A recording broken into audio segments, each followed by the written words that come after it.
Здравейте! В този епизод ще видите разходката ни до пещера Отробата край град Кърджали. На самия път има указателна табела и малък паркинг за няколко коли. Пътят от Кърджали до началото на пешеходния маршрут е около 23-4 км. Ако си идва от Пловдив, може да се мине и през Комунига, посока Кърджали, като пътят е много живописен, върви покрай язовира, но е доста по-дълъг, около 40 км и се изминава за повече от час.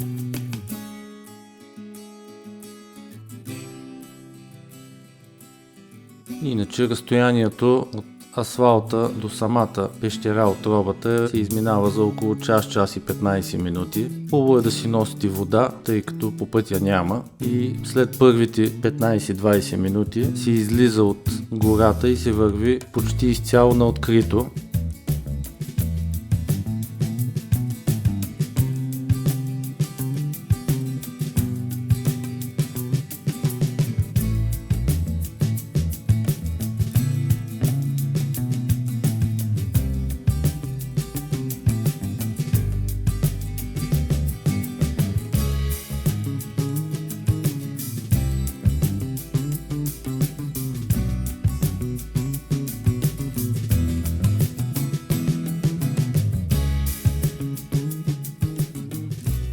По пътеката има две беседки и накрая един заслон, но при второто ни посещение втората беседка беше пострадала от нещо и беше бутната.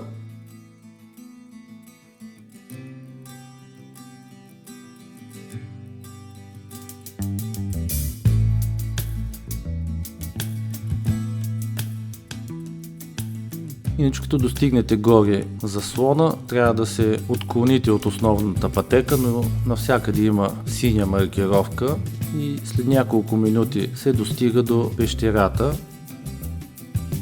За да се качите до нея има здрава метална стълба. Едно време беше дървена, но сега е подменена с много стабилна метална стълба. Разкриват се и гледки към язовира и към околните върхове на Родопите.